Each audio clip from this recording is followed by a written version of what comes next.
राधे राधे मेरे प्रिय साथियों। आप सभी लोग जानते हैं कि जैसे ही सर्दियों का मौसम शुरू होता है तो सभी माता बहनों के मन में, सभी लोगों के मन में, बुजुर्गों के मन में, बच्चों के मन में ये प्रश्न जरूर आता है कि बाथरूम या शौच जाने के बाद हम दिया बाती कैसे करें। क्योंकि कई सारी माताएं बहनें रोज सुबह शाम अपने घर में दिया और बाती करती है। कभी कभार बुजुर्ग भी दिया बाती करते हैं और कभी कभार बच्चे भी करते हैं।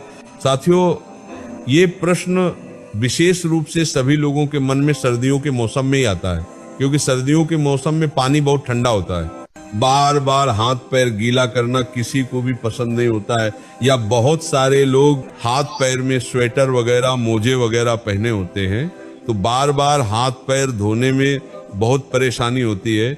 इसी के साथ में सुबह तो पूजा पाठ में किसी कोई परेशानी नहीं होती, क्योंकि सुबह तो सभी लोग स्नान करके ही अपने घर में पूजा पाठ करते हैं, क्योंकि सुबह हमको सीधा स्नान करके पूजा पाठ ही करना रहता है। उसके बाद हम लोग अपने काम करते हैं। पर प्रश्न आता है शाम के समय में, क्योंकि शाम होने तक सभी लोग अपने कामों में व्यस्त रहते हैं और पूरे दिन भर में आप लोग बाथरूम कई बार जाते होंगे और कुछ लोग पूरे दिन भर में कभी कभार शौच भी चले जाते होंगे। तो आपके मन में ये प्रश्न जरूर उठता होगा, क्या हम लोग अगर पूरे दिन में कभी भी बाथरूम या शौच चले गए हैं तो क्या उसके बाद हम लोग शाम के समय में घर की दिया बाती कर सकते हैं? क्या उस समय पर हम लोगों को स्नान करना होगा या हाथ पैर में धोकर भी काम चल जाएगा? तो ये सारी अद्भुत जानकारी आपको इस वीडियो में हम देने वाले हैं। साथियों, इसमें कोई शर्माने वाली बात नहीं है, क्योंकि ये भगवान की पूजा पाठ से जुड़ा हुआ प्रश्न है, इसलिए आपको इसके बारे में जरूर जानना चाहिए। ये प्रश्न आपको सिर्फ और सिर्फ सर्दियों के मौसम में आएगा, क्योंकि इस मौसम में शुद्धता का ध्यान रखने में, बार बार हाथ पैर धोने में, स्नान करने में लोगों को परेशानी होती है, क्योंकि पानी बहुत ज्यादा ठंडा होता है। देखिए साथियों, आपने सुबह एक बार अपने घर में दिया बाती कर लिया, मंदिर में जाकर भी अगर आप दिया बाती करते तो आप सीधा स्नान करके पूजा पाठ या दिया बाती करते हैं तो सुबह तो किसी को कोई परेशानी नहीं रहती है। पर सुबह के बाद में आपके पास पूरा दिन रहता है और फिर शाम का समय आता है। साथियों, अब शाम होने तक बहुत सारे लोग पूरे दिन भर में बाथरूम जाते हैं, कुछ लोग शौच भी जाते हैं। तो यहाँ पर आपके मन में अशुद्धि आ जाती है, यानी कि आपका शरीर उस समय पर अशुद्ध हो जाता है जब आप बाथरूम जाते हो या शौच जाते हो। इसके बाद अब आप अपने घर में सीधा दिया बातें करने के लिए नहीं जा सकते। तो आखिर कौन सा वह नियम है जिसका अगर आप लोग बाथरूम या शौच जाते समय पालन करेंगे तो आप अशुद्ध नहीं होंगे बल्कि शुद्ध रहेंगे और शाम के समय की दिया बाती बिना स्नान किए कर सकेंगे? साथियों, सबसे पहले ये जो नियम है, विशेष रूप से माताएं बहनें इसका पालन करें, क्योंकि ज्यादातर घर की माताएं बहनें ही शाम के समय की दिया बाती करती हैं। साथियों, सर्दियों के समय में आप पूरे दिन भर में जब भी बाथरूम जाती हैं तो उस समय के लिए सबसे पहले आप नियम सुन लीजिए, उसके बाद हम आपको शौच का नियम बताएंगे। सुबह स्नान करने के बाद, पूजा पाठ करने के बाद आप पूरे दिन भर में जब भी बाथरूम जाती हैं तो आप लोगों को बाथरूम से आने के बाद मात्र 3 काम करने हैं। ये 3 काम करने के बाद आप शुद्ध रहेगी और शाम के समय की दिया बाती भी कर सकेंगे। सबसे पहले जब आप बाथरूम जाएं तो बाथरूम से लौटने के बाद आप सबसे पहले अपने हाथों को धोए, अपने पैरों को धोए, उसके बाद 3 बार कुल्ला करें। कुल्ला का मतलब है कि अपने मुंह में पानी लें, मुंह को थोड़ा साफ करें और पानी बाहर फेंक दें। ये प्रक्रिया आपको 3 बार करनी होती है, मतलब 3 बार कुल्ला करना रहता है। इसके बाद आखिरी में थोड़ा सा पानी अपने मुंह पर अगर आप लोग मार लेते हैं या एक हाथ गीला करके अपने मुंह पर फेर लेते हैं तो आप पूर्ण रूप से शुद्ध हो जाते हैं। साथियों, ये नियम सिर्फ माता बहनों के लिए नहीं बल्कि सभी लोगों के लिए है, चाहे आप बुजुर्ग हो, चाहे आप पुरुष हो, चाहे आप बच्चे हो। अगर आप बाथरूम से लौटने के बाद इस तरीके से ये 3 कार्य करते हैं तो आप पूर्ण रूप से शुद्ध हो जाते हैं। साथियों, अब आप लोग कहेंगे कि यहाँ पर भी तो हमें पानी का इस्तेमाल करना पड़ रहा है, पर यहाँ पर आपको कम पानी का इस्तेमाल करके हाथ मुंह धोना पड़ रहा है, अन्यथा फिर आपके पास स्नान करने का ही एक आखिरी तरीका बचता है। आप चाहे तो हाथ मुंह धोने के लिए गर्म पानी भी करके रख सकते हैं, इसमें कोई परेशानी नहीं है।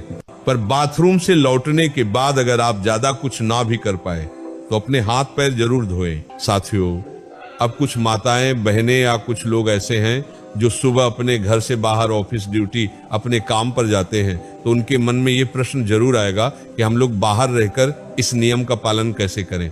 तो साथियों, अगर आप लोग बाहर काम करने जाते हैं, ऑफिस या ड्यूटी जाते हैं, तो उस जगह पर आप इस नियम का पालन नहीं कर पाएंगे, क्योंकि उस समय पर आप पैरों में मोजे और जूते पहने होंगे, या वहां पर आपको वैसा स्थान ना मिले कि आप अपने हाथ मुंह धो सके।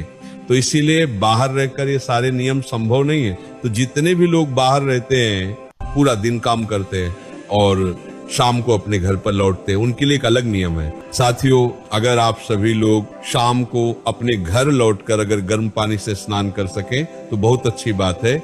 अन्यथा अगर आप ऐसा ना भी कर पाए तो आप लोग शाम के समय अपने घर पर आए, तो आपने जो कपड़े पूरे दिन पहन कर रखे हुए थे उनको उतार कर अलग रख दे, और सबसे पहले आप ऑफिस या ड्यूटी से आकर अच्छे से गर्म पानी से, ये ठंडे पानी से हाथ मुंह जरूर धो लें, कुल्ला भी जरूर कर ले। उसके बाद आप अच्छे साफ सुथरे कपड़े पहन ले, फिर उसके बाद आप अपने घर की पूजा पाठ करें, कोई दिक्कत परेशान नहीं, और इसमें आप शुद्ध भी रहेंगे। पर साथियों, अगर आप पूरे दिन भर घर के बाहर रहते हैं और काम करते हैं, तो आपको कोशिश करना है कि आप शाम के समय घर पर जब आए तो स्नान कर लें और फिर साफ कपड़े पहनकर अपने घर की दिया बाती करें। साथियों, अब बहुत सारे बुजुर्ग ऐसे होते हैं जो कि ठंड में अपने हाथ पैर के मोजे नहीं उतारते, और वो लोग अपने घर की दिया बाती करें, तो उन लोगों को किस नियम का पालन करना चाहिए? साथियों, जितने भी बुजुर्ग जन हैं, वो लोग बाथरूम जाते समय भले पूरे दिन मोजे न उतारे और सिर्फ हाथ धोकर कुल्ला करके बाहर आ जाए, पर जब आप शाम के समय अपने घर में दिया बाती करें या मंदिर जाएं, तो उस समय आप वह पैर के मोजे उतार कर ही जाएं, और हो सके तो शाम के समय की दिया बाती से पहले आप हाथ पैर जरूर धो लें। आप चाहे तो गर्म पानी का इस्तेमाल कर सकते हैं। साथियों, अब हम लोग सीधा बात करते हैं कि अगर आप लोग पूरे दिन भर में कभी भी शौच चले जाते हैं, तो उस जगह पर आप लोगों को क्या हाथ पैर धोना चाहिए या स्नान करना चाहिए? क्या आप लोग उस समय शुद्ध रहते हैं या अशुद्ध? साथियों, अब अगर आप लोग पूरे दिन भर में कभी भी अगर शौच चले जाते हैं, तो आप पूर्ण रूप से अशुद्ध हो जाते हैं, और शौच के समय आपने जो भी कपड़े पहने रखे होते हैं, आपके साथ वह कपड़े भी अशुद्ध हो जाते हैं।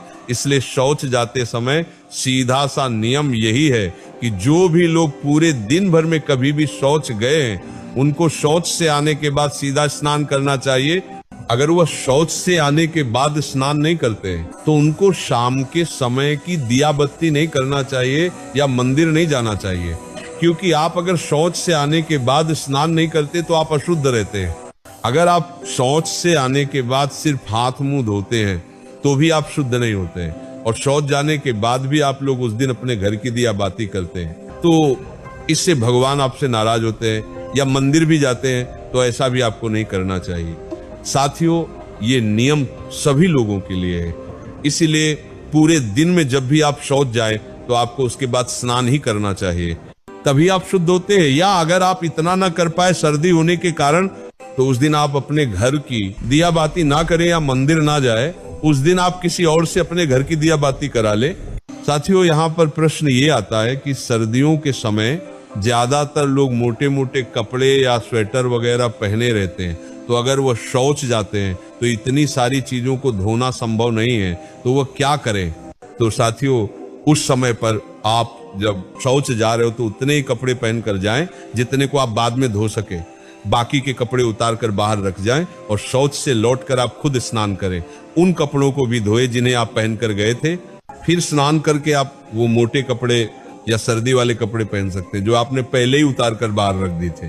साथियों, इस तरीके से आप लोग सर्दियों के समय बाथरूम या शौच जाते समय शाम के समय की दिया बाती कर सकते हैं। साथियों, वैसे हमने आपको अपनी तरफ से जो भी प्रश्न थे बाथरूम या शौच जाते समय और दिया बाती से जुड़े हुए, वह हमने आपको बता दिए हैं। बाकी अभी भी अगर आपके मन में कोई प्रश्न है तो आप हमसे कमेंट करके पूछ सकते हैं। साथियों,